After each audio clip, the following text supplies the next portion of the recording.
Crispin, The Cross of Lead by Avi, Chapter 32.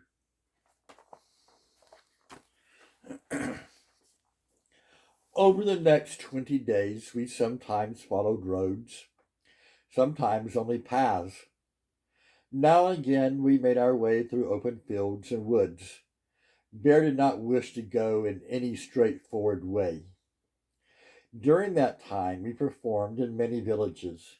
Each performance was much like the first, though Bear and I grew better, even suggesting I might have skills.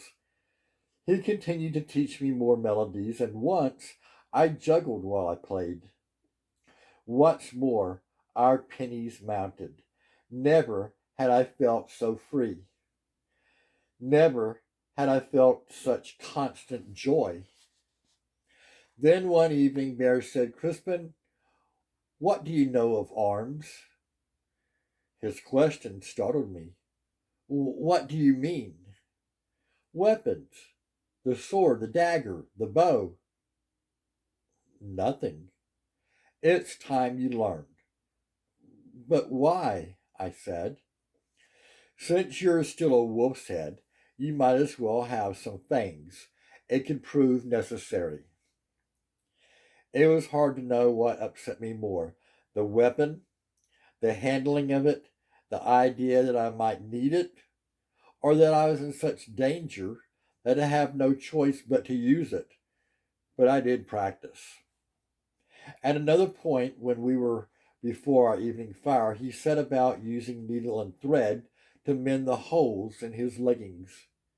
When he'd done, I asked if I could do as much, and would he teach me how. This he did, with much laughter on his part and frustration on mine. Once I asked him how he had learned to speak so boldly, not merely to strangers, but even to those above his station. "It's all in the eyes," he said.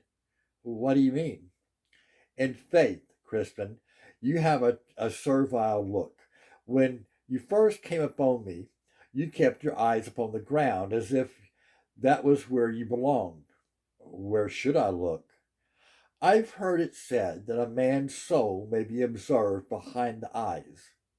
Is that true? Perhaps. All I know is that when I look upon a man, if he refuses to look at me, I can't see his soul.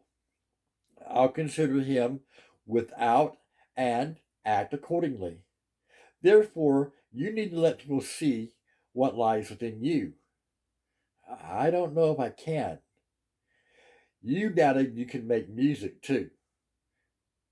"Then from now, when I speak to you," I said, "call eyes if I look down or away." He laughed loudly. "I promise." And so he did. Then there was a day when I asked him to teach me how to make the snares you use to catch rabbits and birds.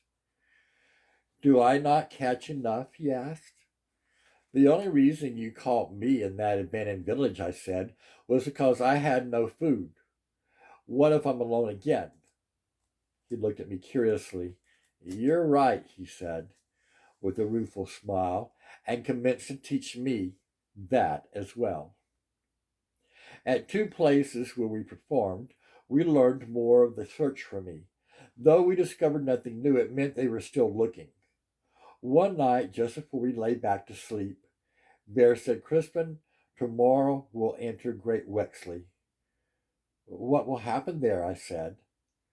"Only God in his heaven knows," he replied.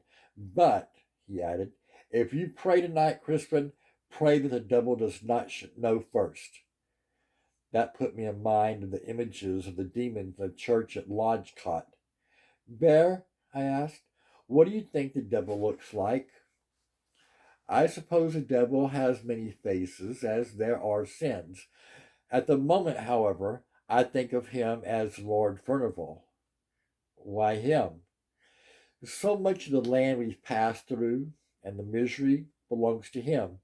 He treats his people badly. Bear, you won't betray me, will you?" He gave me an angry look. How can you even ask? Forgive me, I said, but it has happened. And do you think I will? I don't want it. Frowning, he considered me for a while. Crispin, he said, you must know I care for you. Perhaps you remind me of what I once was, and as the devil knows all too well, liking goes many leagues with me. True, you're as ignorant as a turnip or perhaps a cabbage, but you've a heart of oak, small acorn though you are. What say you to becoming my apprentice? I'll teach you as much as I know, the juggling, singing, and dance, the music making. I'll be your teacher, not your master. Will you care for that? Very much, I said, barely able to speak. He extended his great hand to me. I grasped it. Then it is done, he said. You are henceforward my true apprentice. Then he lay down and went to sleep. I could not. Though I was excited by Bear's promise, I was very nervous. Should I or should I not trust him? I fumbled for my cross and was about to pray for guidance, but found myself pausing. I had already asked God for much, and he had given in abundance. Perhaps it was time for me to make the decision for myself. With that thought, I put the cross away and took a deep breath. I would trust Bear. The decision would be mine and mine alone, but I would stay alert for all that might yet come. That decision made, I lay down and stared at the stars until I fell asleep. End of chapter 32 of Crispin, the Cross of Lead by Avi